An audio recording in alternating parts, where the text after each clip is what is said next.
Guys, we need to have a serious discussion. I put together this video. I was going to do it on my main channel, and I just couldn't find a way to structure it properly, so I thought it would work better as a second channel video off the cuff, but we really are facing the algorithmic apocalypse.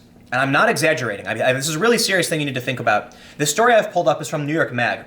They say how much of the internet is fake. Turns out a lot of it. And they mentioned something really interesting. I don't necessarily want to read through this because I want to just talk to you guys. But they mentioned something called the inversion.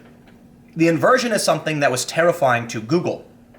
Google was looking at real people on their platform, using them as the basis for what constitutes a real person and what a real person wants. And they wanted to use this data to weed out bots. Here's how bots behave. Here's how humans behave. Thus, we can see where the bots are, obviously based on relatively compared to what humans do.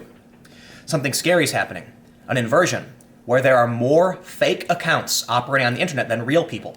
What happens then is these systems designed to track down bots believe the bots are real people and the real people are the bots. What ends up happening is these systems are built to favor fake accounts, machines, sock puppets. Now, this is where it gets scary, okay? Imagine this. I'm telling you, this is really what's happening, okay? There is a person, a team of people at Google, and they've created an algorithm to determine what videos you want to watch. Let's say you watch a video about pineapple on pizza, because it's a big meme and everyone's talking about it. Well, the YouTube algorithm says, based on your history, you've got 50 videos about pineapple pizza, why it's good or why it's bad, you're probably gonna watch more. It's not necessarily true, but it's a very similar algorithm to like how advertisements work. Like, oh, you're searching for TVs? Check out this TV. That's what YouTube does.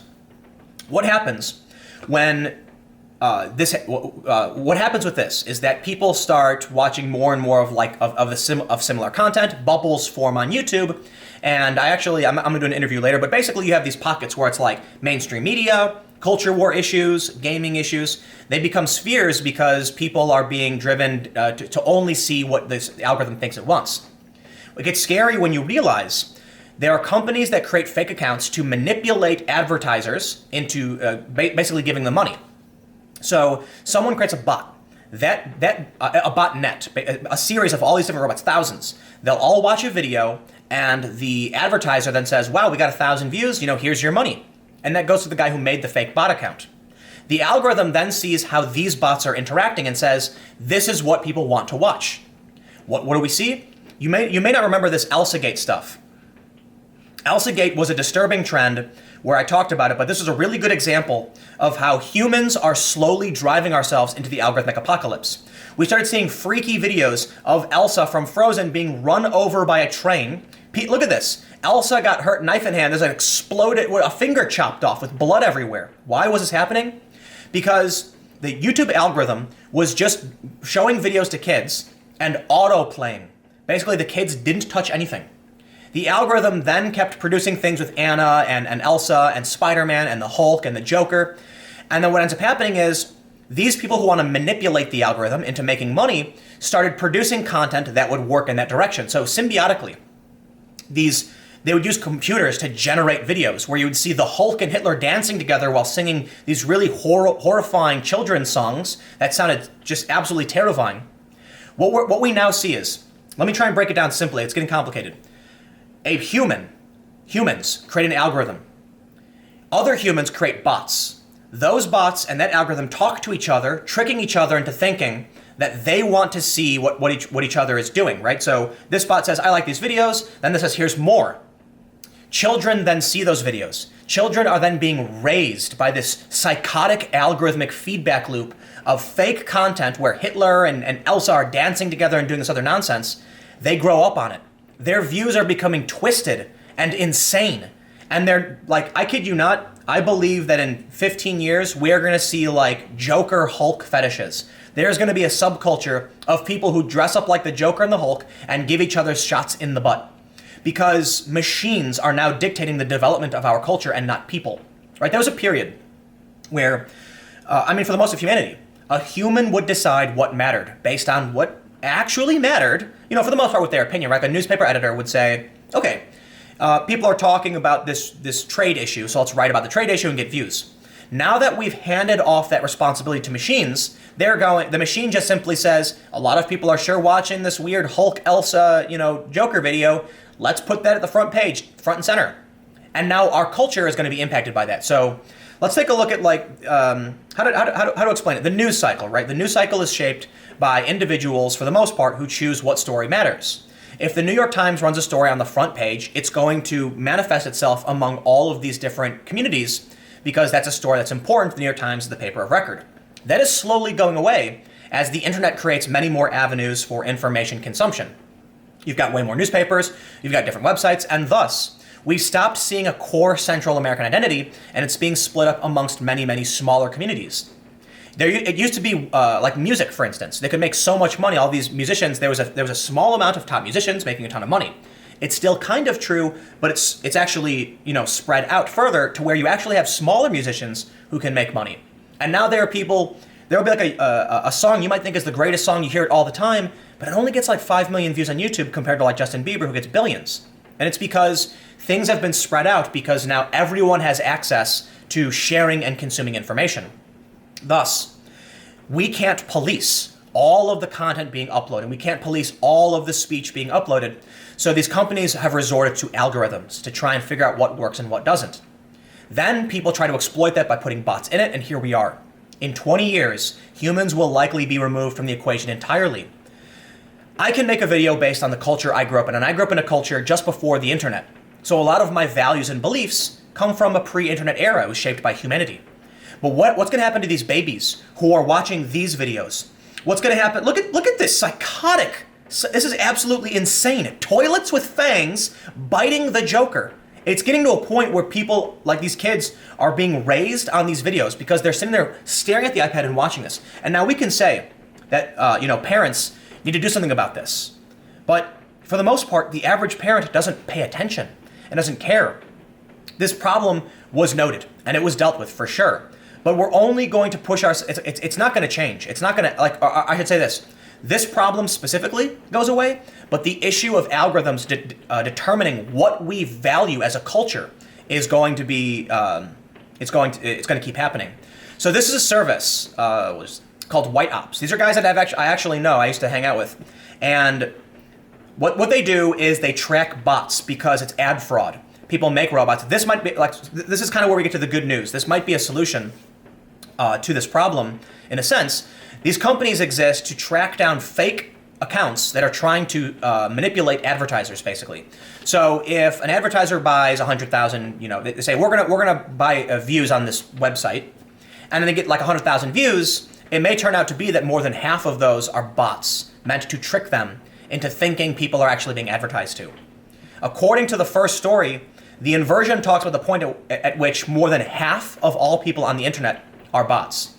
So another thing I want to point out, because I'm kind of all over the place, but it's a serious issue, is Elon Musk is concerned about artificial intelligence. And I don't necessarily agree with a lot of his perspective on this, but this is a serious issue in that these algorithms are they're an AI system meant to try and give us what we want. So let's talk about one of the complaints New York Mag has. They said, in the future, when I look back from the high-tech gamer jail in which President PewDiePie will have imprisoned me, I will remember 2018 as the year the internet passed the inversion. PewDiePie will never be dethroned for the most part. Obviously, T-Series will beat him at some point, and PewDiePie won't be the biggest channel, but PewDiePie is always going to gain hundreds of thousands to millions of subs per month.